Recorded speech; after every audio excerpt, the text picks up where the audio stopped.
you're grounded in what,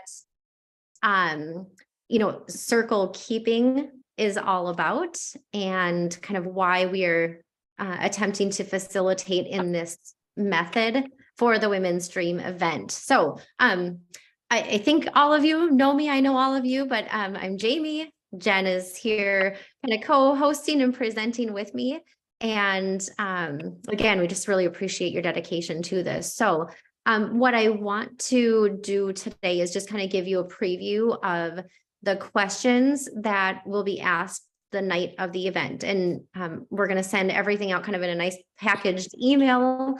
So you'll have the questions, you'll know what's going to be on the table the night of, what to expect, and kind of what will be on the screen as well. So you won't be on your own, leading tables and having to create content or having to, kind of make things up as you go. The timeline and everything else throughout the night will just be kind of prompted and guided for you. So this is a very low pressure leadership opportunity for you, or at least I hope it feels that way.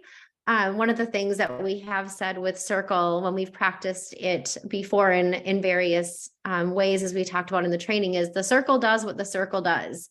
So no two circles, no two tables are going to have the same conversation, but we're really just putting it in God's hands and trusting that, he is going to bring the right women together at the table, and their stories are going to be impactful to each other. So without further ado, I'll just give you a quick preview of the slides that will be up on the screen. So when you imagine coming into the main auditorium, the two screens on the sides, this will be up on the screen.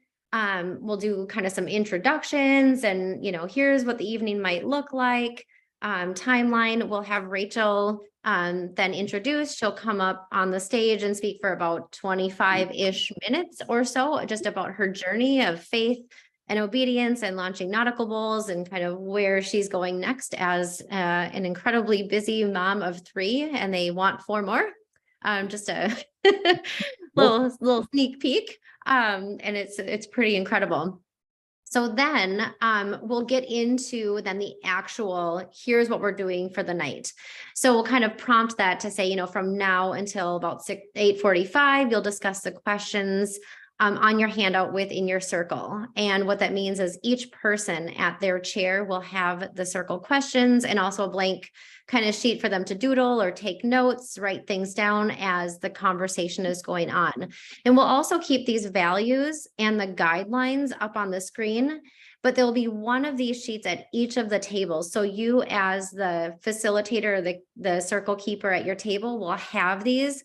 So you don't have to try to remember, like, what are all the values? What are all the guidelines? It's going to be right there. And we'll just do kind of a quick verbal, here's what these are as you get into your circle conversation. So you'll be able just to kind of launch right into that, like, hey, so Jen and Jamie just, reminded us about the values and the guidelines, give some examples, and then it gets right into the questions. So I'm going to pause on showing the rest of the slides. We'll go into the questions, and then I can kind of show you like the what's next. But I would say, also as the, circle keeper, the facilitator, feel free to invite the women at your table to use that page to take notes or write down questions. So as we go through kind of this circle practice, reminding the people that, honoring the talking piece, only speak when it's in your hand. So it's really easy, like, to hear somebody's story and want to like ask a clarifying question or share a similar story. But the power of the circle is like just to allow space and safety for someone to share uninterrupted, for everybody's story and everybody's words to matter equally, including you as a circle keeper, facilitator, right? Your questions and your responses are equally weighted with everyone else. So I'm going to show you the questions, and then we can take it from there. I'm going to make them a little bit bigger because I know people have said on the Zooms that it's hard to see, especially if you're like on a mobile device. So do your best. So this sheet will be in front of every person that's coming to the event. It's going to have the opener questions, the actual discussion circle, which is kind of that dream and discover aspect of the night. And these are all the questions that you can go through kind of in order. They kind of progress to go deeper and deeper into your story.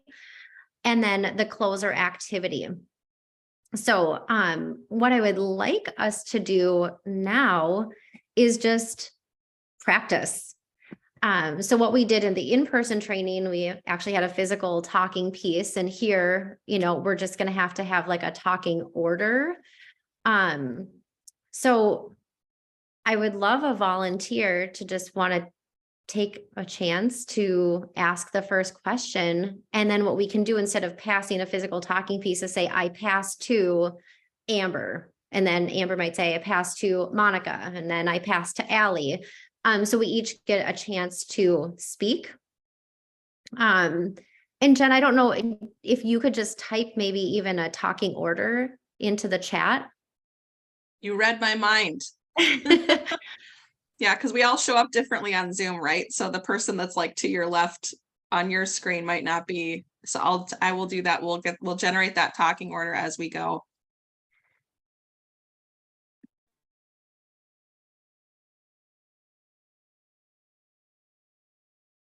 Who's our brave volunteer for the day? I can start it. Thank you, Gina. I'll pause my walk for a second. Sorry, my toddlers are, it's good. So, all right. So you just want me to open and read the first question, right? Or do you want me to actually do the introduction? I just wanted clarity on that. Yeah. You're going to do. Oh, sorry. Go ahead, Jen. It's okay. Yeah, you're just going to read that first question out loud, and then you're going to answer it first. Okay. And perfect. then you're going to pass it to someone and they'll do the same thing. All right. So tell us your name and which value do you want to be honored today as you are sharing, right? Yep. So I am Gina Larkin. Which value, I may have missed something. I'll be honest with you. Which value do you want to be honored today as you are sharing? Is there like a list of those that I can't see on my mobile? Yep. So that's the values to create safety and circle. And again, Perfect. this will be, sorry, I should show you guys really quick.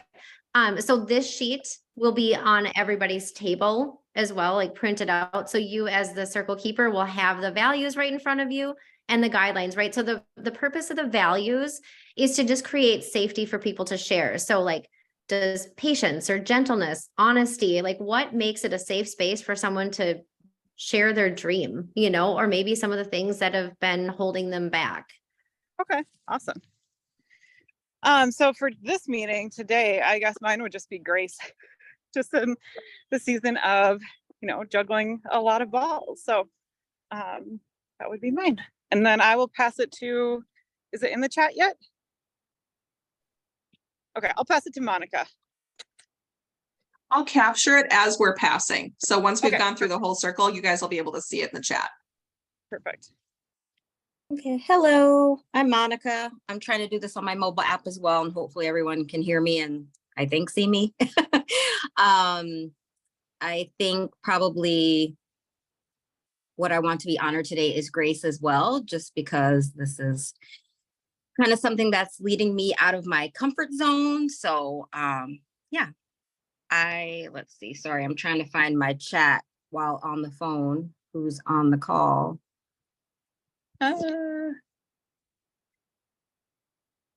I will pass it over to Amber. All right, cool. Well, I'm Amber Knox. And is it possible to see the list of values again?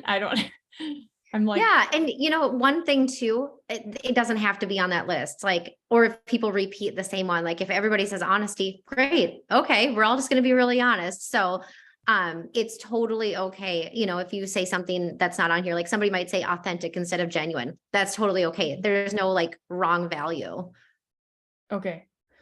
You said it, honestly, I'm all about the authenticity. So I feel like just being open and honest about everything is pretty cool. I like that. So, I'll pass it to Michelle.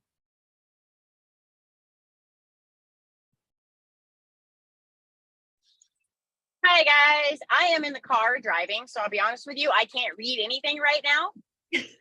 So I'm on my way home to let the dog out on my lunch break, trying to catch a little bit of this. But I am probably just going to jump on that bandwagon because right now authenticity is one of the most important aspects in my life. Just that whole candidness, I guess you could say, and being real.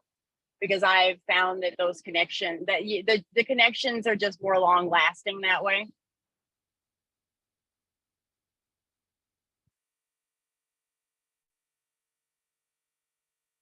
Otherwise, I can't see anything. So That's okay. We I want you will to be be stopped safe. shortly and be able to look, but until I get to the house, I can't. So, but I wanted to be able to at least listen and catch what everybody was saying. So. Yeah, thank you, Michelle. So I'm kind of You're breaking welcome. circle right now just because I know it's hard when we're not all in the same room together. So Michelle, then you would just pass to someone who hasn't had a chance to speak yet. And I know you can't see that. So maybe you want to pass to either Allie or Natalie. Okay, yeah, we can go with Allie. Allie, you're up.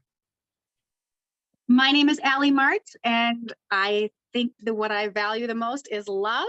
You know, love never fails, that agape love, especially.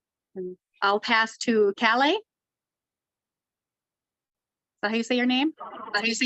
Yes, good job. I am with Michelle. I'm also driving. I was doing DoorDash and hoping to be done a little sooner, but that did not happen. So my name is Callie Langston, and I think anybody who knows me knows what I value most. But I just value joy. I value being able to just be grateful for, you know, any season that we're in, and being grateful for where we're at, and just embracing our current situations and our current circumstances, and just moving forward from there, and just being able to really allow God to use us wherever we are. And I think in this meeting, especially, you know, with, you know, we have all got a lot going on a Monday at noon, but we're making it work. And I'm grateful that we're able to have this training and time together. So I will pass it to Natalie. Hey, can you hear me? Yes. Oh, good. Yes. Okay, sorry. I know I'm making you break circle. Sorry. I'm Natalie. I would say the value that I would want to honor would be probably, I mean, there's so many great ones to choose from, but I would just say authenticity again. I think it's so important to just be ourselves and listen to, you know, the Holy Spirit, and just be, you know, who we are called to be, since we are all so different and we are all coming from different places and in our different places in our lives. And we have, you know, different paths. And I think it's just so important to just not be afraid to be ourselves and to be authentic to who we are and to be who we are called to be, rather than comparing ourselves to others. Yeah, and I'm not sure, is there anybody left that I'm not seeing? I think Jen, are you going? Okay, I pass it to Jen. And I think technically Jamie's left too.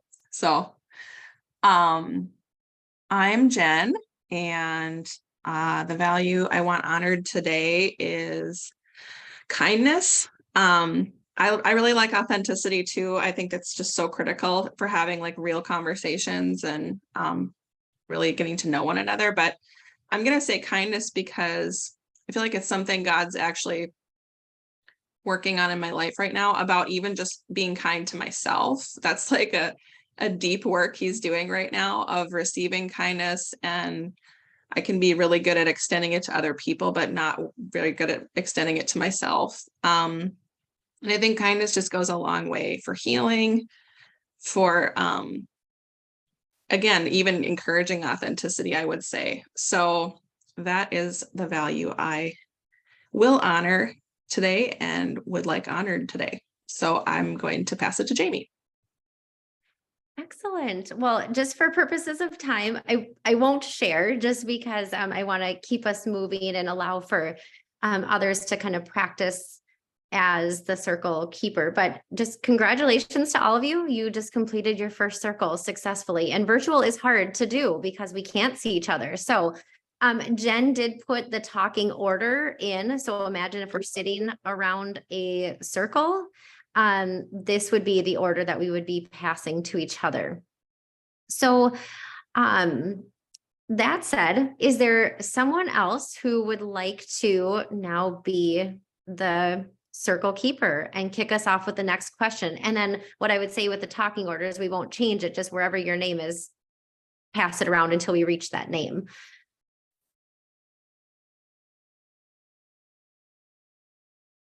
And you can really just pick any of the questions that are on the screen, or we can prompt a question if you'd like to, or you can go in order. But I would love to have someone else kind of take a turn as the circle keeper. I could Oh, I do get it. Me? Oh, sorry. Go ahead. Oh, I could jump in.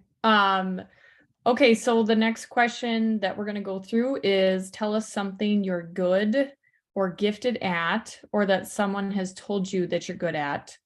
And are you using that talent or skill regularly? And if no, why not? So Gina, sorry, you're first. Actually, Amber, you get to answer first. So as a circle keeper, and sorry, I'm breaking circle, but this is just a training opportunity, is as a circle keeper, you really set the tone for your discussion. So what I encourage each one of you to do is how authentic can you be, right? Like if you give a really surface answer, the rest of your table participants are likely going to give like these kind of high level, really light surfacey answers. Or if you really go deep and demonstrate that authenticity or that vulnerability, like you're going to open up the table culture to invite that in as well. So that's where you're asking the question, you're answering it first to kind of demonstrate like, how do we do this? Okay, got it. Well, actually, something that I have been told that I'm gifted at, I got to do this last weekend. I actually spoke in front of a bunch of my coach friends, and I talked about my weaknesses and then how to like flip those around. And so I would just say being vulnerable about things that I struggle with, like some of you guys may know, but I'm a health coach, and a lot of times there's a lot of pressure that I feel, in my head, kind of to have it all together and to be doing all the things right and to always be amazing. But I think what I like to show others is that nobody is that way.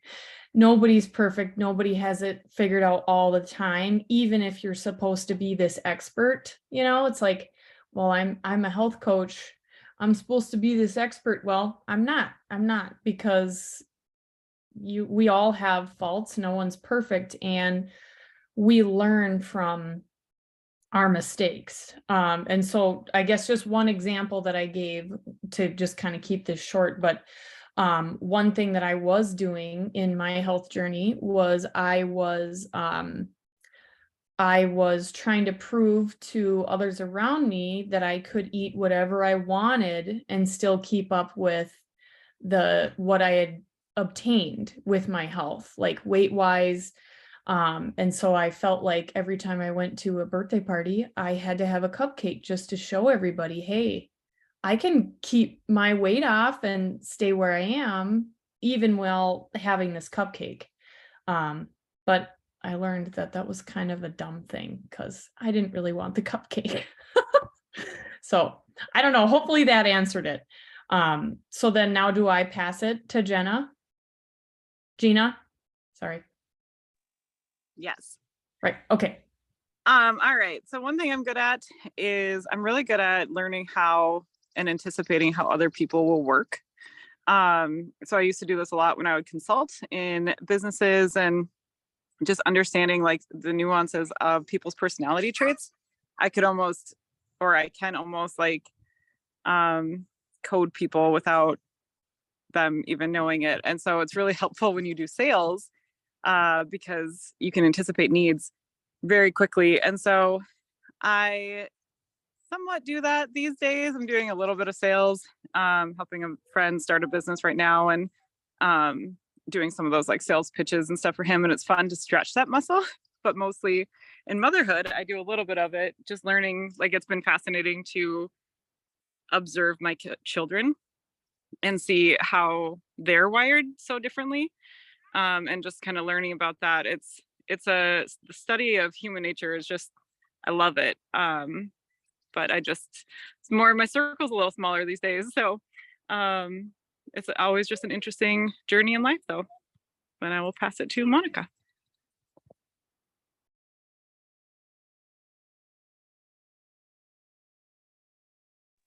Sorry guys, having technical difficulties with my cell phone, but yeah, so I think the one thing that people have told me that I'm good at is probably just being a caregiver.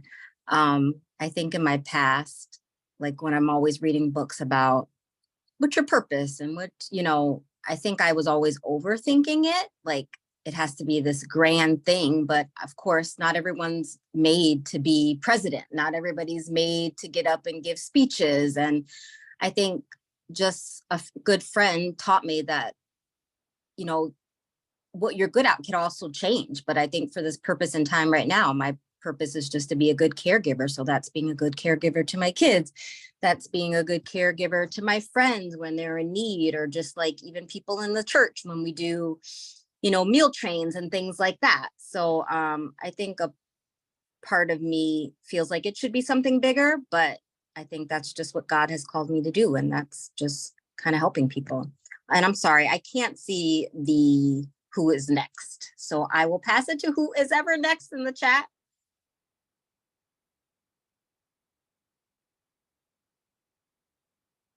So I think Michelle had a drop, so then it would go That's to me. Allie.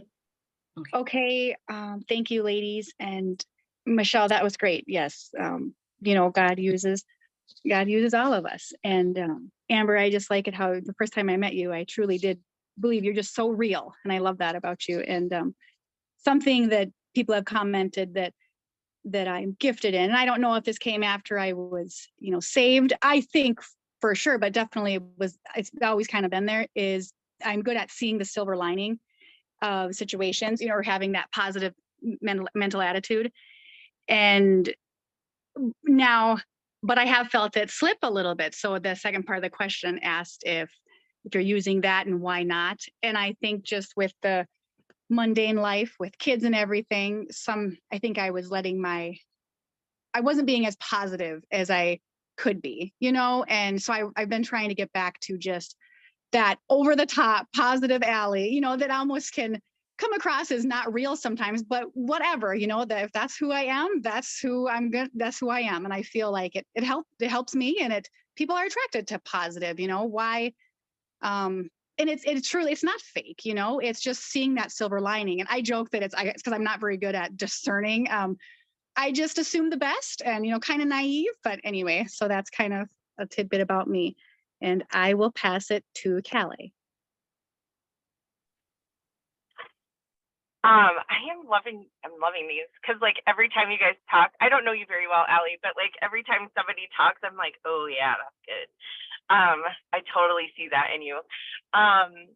So something that I am good at and people have told me that I'm gifted at is just encouragement. Encouraging people in their identity, in their purpose, encouraging people in their different callings, and just really encouraging people in just finding joy in their lives, finding gratitude. It's something that I've learned how to do myself, and now I'm able to teach other people, and I love it.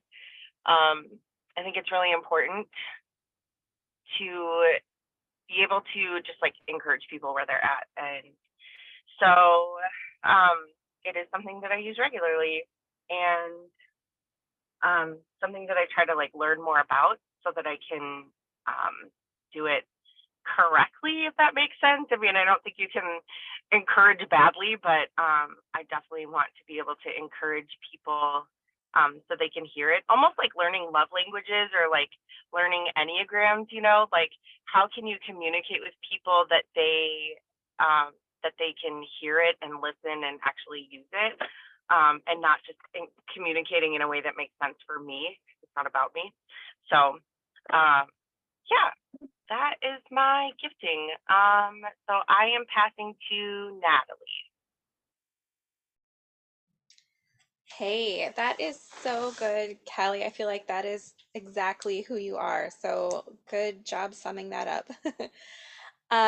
Yeah, these are all really great. I think for me, I would say probably my creativity. You know, I've always been an artist. I've always done, I mean, since I was a kid, I wanted to be an interior designer and I grew up to do that. But that translates, I mean, like art translates to interior design. It translates to so many different ways in life. And so now I'm able to use that. Well, in one way, I use that to help kids because I teach first and second grade art at our homeschool co-op. And I'm not, you know, like not all the kids are into art, but I'm really trying to like dig in and like show them like you are an artist whether or not you realize it because you were created in the image of God, who is the ultimate artist. And so there's so many different ways to translate that into life. And so that's kind of what I'm working on. You know, that's a way that I'm using that is to be a blessing to those kids. But then also additionally, so I started my business selling art as a way to not only, you know, try to earn money to save for our adoption, but also to glorify God. And I really wanted that to be a way for, you know, people to see, you know, certain things that I've created that I've prayed about and God inspired my artwork or you know, I do paintings, I do, you know, graphic design, different ways, but I wanted them all to be something that would be like a topic starter for somebody, whether or not, you know, they're a Christian or not. I wanted them to be able to look at that and say that something is different and to be able to, you know, have a, you know, something change in them, you know, bring a light, be a conversation starter with other people who do know the story behind that. And so I do think that that's a way that I've used that skill and I use it regularly. So now I'm going to pass it to Jen. I love hearing all the sharings. And part of what I love is it sets it up to answer this question for me. I would say something that I'm good or gifted at. I would say just especially in this season of my life, I've gotten to this place where I've done a lot of things, tried a lot of things. But in this season, I'm really good at strategic development. And I apply that to like everybody and everything around me. So like if I could just walk around with a whiteboard and some dry erase markers, like everywhere I go. But I love applying it to people. And I love hearing someone's story and like looking at like, what are your gifts? What are the love languages? What's your temperament? Like, you know, Callie was talking about that a little bit too, like, and just figuring out like, what has the Lord wired you for? And what season are you in your journey? And so, and just helping people kind of build out a vision or execute a project or, and I just love doing it. It's so fun. It's life-giving. I enjoy seeing other people move into their greatness. Like, if I could just do that all day, every day in coffee shops, I would do that. Like, and I do it for free right now, but that might be changing. So anyways, that's it. I'll pass to Jamie. Excellent, ladies. So good. I love hearing all of this as well. So you just closed out another round of circles. So I think one thing that I'm seeing is obviously virtually it's really easy to like not interrupt because we're kind of like muted while the other person's talking. So one thing just to kind of be mindful of is when we're in person, you know, it is easier to like comment or, you know, you could even get like those side conversations if people are sitting next to somebody who they like invited along. And so one thing that I just want to interject here before we get into like another round is going back to this, the values and the guidelines. So one thing that can be done, so let's say, for example, I'm just going to pick on Allie. Like, let's say Allie all of a sudden just started having this side conversation with Amber and somebody sharing, right? What it tells that person that's sharing, even if it wasn't the intended consequence, is like, what we're talking about is more important, or maybe we're talking about what you're saying. And that leaves that person feeling like, are they talking about my story? Is there judgment? Am I unimportant? Should I just stop talking? And so we really want to try to honor, like, not to be like rules and domineering and legalistic, but like that we just continue to maintain that safety.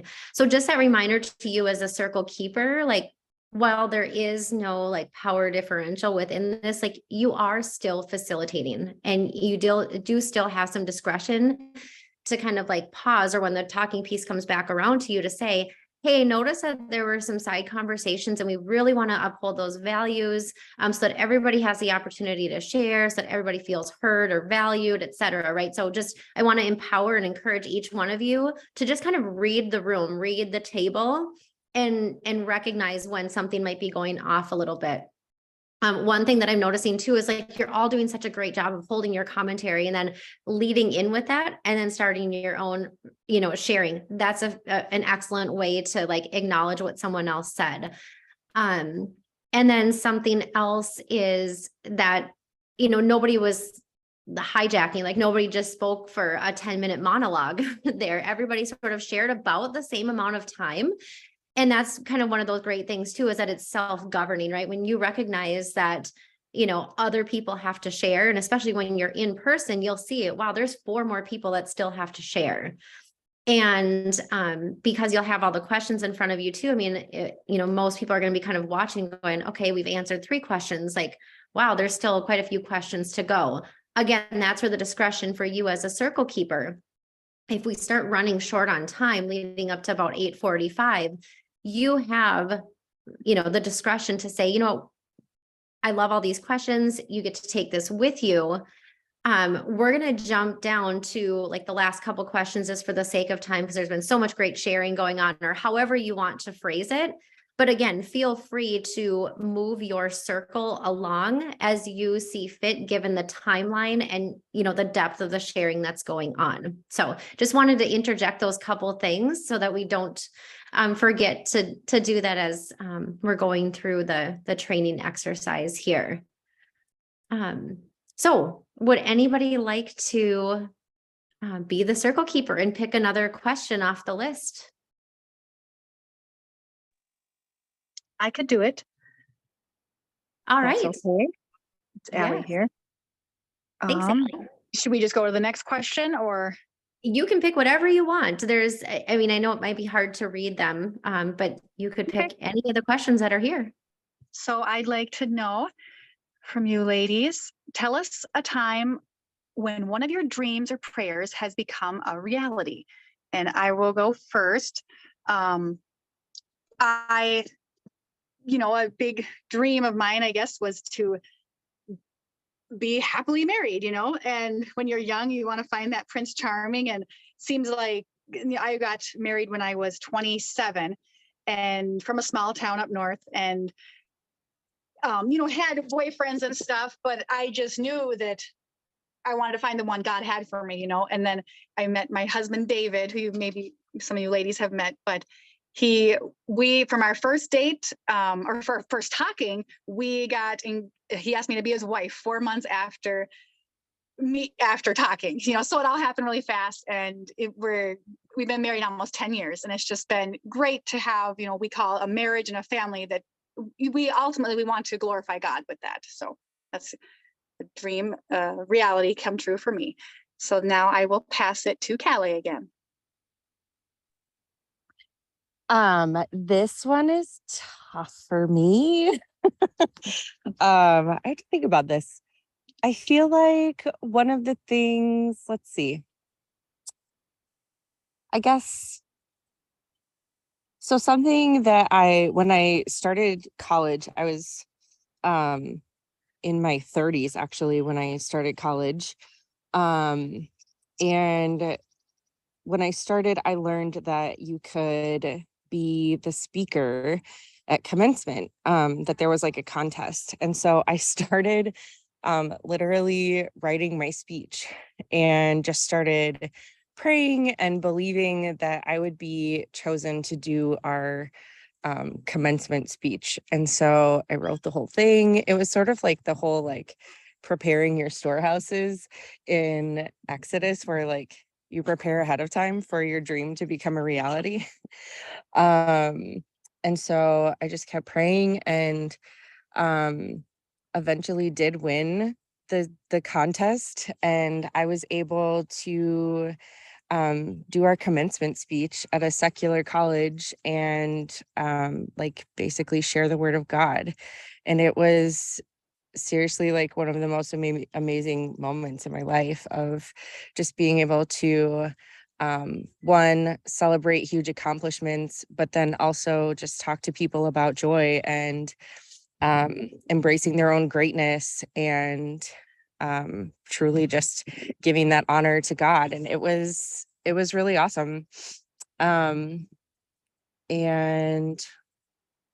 yeah, I feel like I have a lot of dreams and prayers that I'm asking God for and believing him for right now, but that was one that has become a reality. So I will pass to Natalie, I think is after me.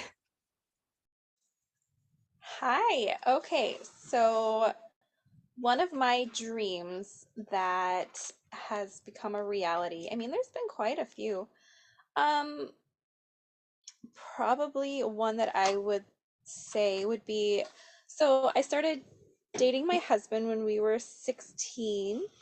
We got married when we were 20, but it was always my dream to have kids and be a stay-at-home mom, but I also had the dream of being an interior designer. And so I thought, way back then I wanted to have kids and also work part-time from home, having my own business as an interior designer. So, yeah, that's what happened. I went to school for interior design. We got married. We started having kids, let's see, when I was 22. And along the way, I kind of started doing interior design on the side, just from home. And I got my dream job. It wasn't working for myself, it was working for a company called Havenly. And I got to work with them, and we had some really amazing clients from all over the world. And I got to work in just some amazing homes, penthouses, beach houses that were really high end, really like dream houses to have, like houses that I will probably never live in, but it was so much fun to be able to design. And I got to do it all from my house with my little ones there with me, and still got to be there with them. And I didn't, obviously, like this was like a virtual design thing, so I didn't travel to any of these places, but um it was just amazing to see how it all came together, how God made that dream a reality. I could work from home doing my dream job while I got to stay with my babies. So that was definitely a dream come true. And I'm going to pass to Jen. Gosh, I was trying to figure out which thing to answer, and it just came to me that okay, I had a literal dream come true, like a dream while I was sleeping. This was before I had a relationship with the Lord, but I had a prophetic dream anyway, because that's how the Holy Spirit works. So I dreamt that I was being proposed to in this beautiful setting, and it was a faceless man who was kneeling in front of me, like couldn't see his face, right? So at the time I was dating someone, and I just knew he wasn't the one in the dream, and it ended up that we broke up. Sometime later, I met my husband. We started dating. Obviously, he wasn't my husband at the time. And I had sketched a picture in my journal, and it was as close as I could get to, if this is what it looks like, where I was proposed to. Back in the day where we wrote down phone numbers and texting was just a brand new thing. He was looking for a piece of paper to write down a phone number, and he saw this picture, and He's like, what is this? I told him I dreamt I was proposed to here. Fast forward, he goes on a trip to Italy, ends up at a villa in Tuscany, looks over the wall and sees what I basically drew. And I ended up flying there to join him at the end of his trip. He was studying abroad for his master's program. He proposed to me there in that place. It literally happened. So there you go. I'll pass to Jamie. Oh my gosh, Jen, I don't know that I knew that story in all the time that I have known you. I will answer this one really quick just because I just feel like I want to opine on this one. Honestly, this event. So when I think about what's going to happen on the 18th, this is a dream becoming a reality. Like growing up, I didn't have a community of I really wasn't even a believer myself. Like I wasn't walking with the Lord. I, checked all the boxes of confirmation, that stuff, but my life was very far from how it should be. And just being in this place where I have women who will say, yes, I believe in this like thing that you want to do. And let's go for it. Let's put this thing together. Let's mobilize a team. And just to have like I can look at this screen and I see faces of women who have had conversations with that I love and adore you, and you've challenged me and you've helped me grow and you believe and you've encouraged and all of these things. Like, so it is truly a dream just to have the friendship and the relationships to do this and to be a part of something like this. It is a dream. And I will pass to Gina. Oh man, Jamie, you're gonna make me cry over here in the park, but I love it. There's like no greater joy than seeing other people's dreams happen and just to like be a part of it. It's so cool to be like, okay, yes, I can say yes to a circle leader, to know how it's fulfilling something like God's calling in your life. So that's super cool that we get to be a part of that dream you had. So one thing, one of my prayers was, for a long time we struggled with infertility and didn't really know why, didn't know anything. And after about 3 years of trying, I went to a church service just alone. I was working at North Star, but sometimes I'll go to like random church services to just like slide in and just be, and not be in a place of serving, but just be in a place of meeting God. And they asked for a prayer for healing. And I was like, you know what? I'm just going to stand up. Like nobody knows me here. I'm just going to stand up and get prayed for. And that was on a Wednesday. The day before I had gone to see a doctor and had like gotten a referral to an infertility clinic. And my appointment was on Monday. And on Saturday, we realized we were pregnant with Talia. And like they had done a pregnancy test on Tuesday. Nothing had happened. But so I didn't know until after this healing. And I really just believe that God, I just needed that. I just needed that to know that her life was literally just a gift from him. And she was born not breathing and like yellow, like she came out literally like dead. And Natalie tells the story because God gave her a word, and Polly's name means breath of God. And God, I know God like wove that into Natalie's story and just like her prophetic gifting of going, she's going to be okay. And she totally is. She's 100% okay. And in a lot of ways she shouldn't have been. And so we're just so thankful for just that constant miracle that you can just see her and know that's what she is in our life. So, and then Reagan just popped along 6 months later and we said, okay, God, that's a lot of miracles. It's all good, but it's just been a cool journey to just basically have your hands open and say, all right, God, like do what you're going to with our babies. So I will pass it over to Monica. Ooh, that's a hard one to talk about next. I don't know. I think mine is a little different. I can't honestly really think of a time where I've really dreamt or honestly prayed for something that really, I'm going to be honest, has come to fruition. I don't know. And I'm sure there could be little things that I could say, you know, like having healthy children or something like that, which I feel, I don't know. It's just, I think that's just something I'm working on, just figuring out who I am in the Lord and what it is that he wants me to be and what he wants me to do. I can't really say as a young kid, I really had a dream of what I thought I was going to be when I grew up. I think I did a lot more of what I felt society thought I should, or what my parents felt I should. I don't know. And I think I'm just in a place now where I'm just trying to figure that all out. I don't know if Michelle is still on the call, but I'll pass it to her.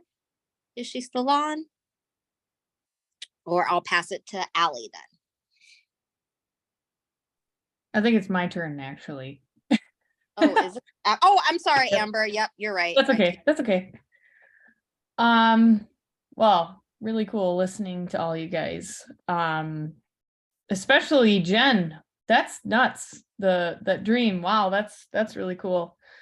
Honestly, one of my dreams and prayers was to find a home church. And we'd been looking for like 9 years.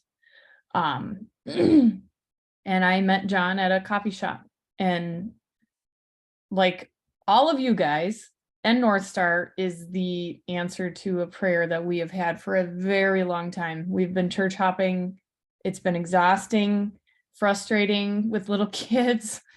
But walking into North Star and hearing John preach about something that we really needed to hear about, and then he mentioned me in his sermon, which was nuts, because that like was just like, well, this is weird. And then Allie, I don't even know if you remember this, but you were the first person to just say, hey, I don't think I've seen you before. Like, who are you? Where are you from? And honestly, like I'd been approached at churches before that, and it was just like, oh, I don't know. It was either like way too much or like no one was saying anything. But that was just like, wow, like I really like it here. I feel so at home. And yeah, we just kind of dove right in. So literally North Star is a prayer that became a reality for us. So I think we're at the end of this part. Jamie, you want to go? Yes, great job closing out another round of circle.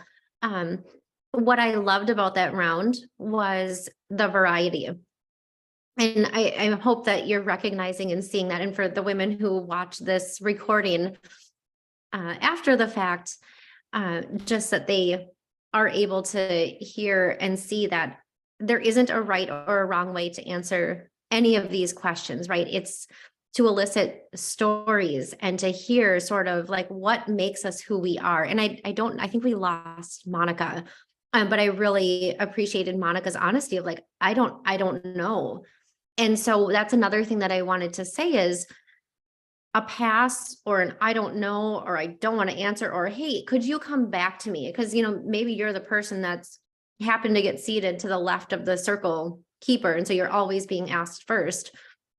You as a circle keeper, it's totally okay to just say, you know what, if you need to pass or if you want us to come back, you can. What I would just suggest in that situation then though is just go back to the one or two people. Don't like do a whole other round again of the same question just for time purposes. But let's say, you know, Gina and Natalie, you know, wanted to pass that round. You know, it would come back to me as a circle keeper and I would say, you know, Gina, do you want to answer that question? We're coming back around to you. She might say, you know what, I want to pass. Okay, totally okay. Natalie, do you want to share? Natalie might share, and then it just passes right back to you as a circle keeper to go into the next question, if that makes sense. I think there's something, was there something in the chat, Jen, that I need to see or? It's I just have Amber's. a- Yeah, go ahead, Amber. I just okay. have a question. So like I love when people like call people my names. Are we gonna have name tags on at this event? Yes. Okay, Great. That's all I wanted to know. Yes, that was a recommendation. So when women come in, we'll hopefully have like a little check-in spot where they can write their name and all that good stuff. Okay, well, I'm just giving a time check. So we have about 5 minutes left. So I hope that this experience gave you enough practice just to kind of get an example of, what are these questions going to be like? As you can see, they're very open-ended. So it really doesn't drive people to one particular point or one particular kind of story. So I want to flip back to the slide and just kind of clarify like what we're going to do at the very end. So at about 8:45, since the event ends at 9, Jen and I are gonna, just pop back on the stage or grab the mic and just kind of prompt you as the circle keeper to kind of like end and transition into an activity. So we'll have Post-its and everybody will have a pen at the table. And what we're just inviting everyone to do is to write their next step toward their dream, whatever that dream might be. And maybe their dream is like they need to figure out their dream. Okay, great. So their next step might be, I'm going to have coffee with Natalie, or I'm going to like follow Callie on Instagram or whatever, like whatever that next step is. It could be a really big thing. It could be a really small thing. It doesn't change the significance of just taking a next step, whatever that is. And then as a follow-up, there's going to be an email that comes out after the event, just to provide other resources. And then I have this hashtag on here, which will make sense in a moment. So up on the screen, when we get to that part, so we were just kind of in the, weird, Dream and Discover. I'm sorry, there was a pop-up that came up on my screen. I'm not sure if it showed to you. So we were in the Dream and Discover. And so, like I said, at that 8:45, we'll kind of prompt and we're going to talk about this slide, right? So the Post-its to do a quick next step activity. So everybody will write their Post-it on their Post-it, just like what their next step is. But as we're kind of giving that information, what we thought might be kind of helpful for the women just to sort of put it into perspective was to just speak to a few of the women that we know of. And I know that this is not an exhaustive list. Of course, like there are so many women at the church that are doing incredible things, not only as entrepreneurs, but in their, careers that they're in, or maybe they're pouring into the church in specific ways. But again, this was just trying to give some tangible examples and maybe create some connection spaces within the room that they could connect with. So, Jen and I will kind of speak to, here are some examples of what a next step might look like. And so for Shay Benson, she had this dream in 2022 that she kind of put into, made it a reality in 2023. And her first step was, filing her business name with the state. And that was the Pert Near Perfect. For me, it was a poem that I wrote in 2018, and I didn't publish the poem as a book until 2022. So years later, but the first step was actually speaking to it and just setting it as a goal and like telling people like, I'm going to do this thing. And it still took 3 years for me to like work through all of that and figure out how to do it. Callie, you kind of spoke to what you had done. And so when we do that, we'll just kind of have, like Shay raise her hand or Natalie raise her hand, or Callie. And that way, again, it's sort of like women can kind of look around the room and be like, oh, great, I want to go, chat with her, find out, more about what she did. And so that's where the final slide, just staying connected, just thanking everybody, allowing them to like scan the code, connect with North Star, but then also inviting them to share on social media and hashtag the NStar Dream Women.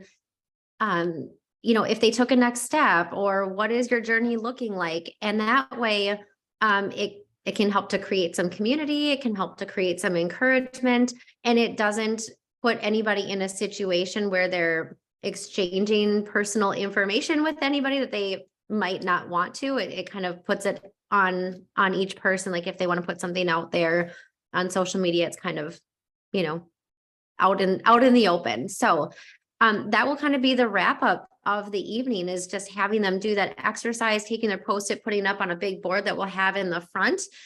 And then if they choose to, take their photo booth picture and hashtag it, or, put out their next steps and what they experienced as a result of the event, that's it. So are there any questions that you have that didn't get covered today, or as a result of the training that you experienced prior?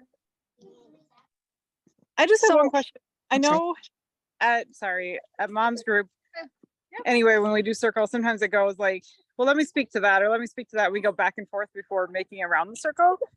I know that's not like the ideal way to do circle, that's not like calling out anyone's mistakes or something. It's just pointed for time. So what do you recommend, like how to avoid that in your group? And then secondly, if you do have somebody in your group that is kind of like the superstar or something, talking a little bit more than everybody else, do you have like tips or tricks for like the next round you go around to help that a little bit? Yeah, really good question, Gina. So I think, again, that's where, I think it's kind of reading the room. Like if you're losing everybody else because one person is talking so long, right? We don't want to call anybody out or like create an environment where they feel embarrassed or anything, but it could just be that gentle reminder of, hey, we only have until 8:45. Like you can reference, because this slide that's on the screen right now will be up there until we move into the next step activity. So, you can use the slide and the values and the guidelines to help it, so that it's not Gina's saying these things. It's like, well, we have until, 8:45 and we've got all these questions left. For the next round, maybe let's make sure that we get through everybody, or let's like keep our sharing if we can to, a minute or two. It also could be your discretion to say, if we only have 25 minutes left, maybe you say, at the end of that circle, hey, we're going to actually jump down to the last 2 questions to make sure that we get through, some more of the content before we go into the final activity. So those would be my tips. I think if somebody is interjecting, you can just say, hey, one of the things that we really want to honor is everybody having a chance to share. And so just remember that we're honoring the talking piece, and only the person that has it is speaking at that time. Or, hey, let's make a full round of circle. And if you all want to do another round, just to kind of, share or react to what somebody else said, we can certainly do that. Or again, encourage them on that question sheet. The second page is just doodles and notes. So again, you could also encourage them, hey, instead of interjecting or asking a clarifying question, why don't you write down, what your thoughts are as they're coming up, and after the event, feel free to connect with that person and maybe set up a coffee to go deeper or something. So does that help, Gina? Yes, that does. I think one thing I thought about too was just because you did say we have some time for mingling at the end, right? Yeah. Once that, it might not take them more than a minute, right, to write down what their next step is and put it on the board. So they're going to have maybe 10 minutes or so. And that's kind of why it was a little cheeky on there. But I said, the 9 o'clock, good old Minnesota goodbye. Like, we're probably going to be there till 9:30. Let's just be real, right? So I'm guessing that people will kind of connect and, ask questions or exchange info. Okay. Yep. That makes sense. Good question. Anything else? All right. Well, ladies, thank you so much for joining. Great job. I hope that you are leaving this meeting feeling, prepared and equipped to just facilitate a really empowering and healthy dialogue on the 18th. So as we mentioned, we'll send out the questions and the slides, the values and everything else, but know that you do not need to print anything or bring anything with that night. It will all be colorfully printed and at your table and up on the screen. So you just have to show up ready to facilitate dialogue. And that's really it. All right. Perfect. Well, thank you again so much. And feel free, if you have any questions that come up after the fact, feel free to reach out.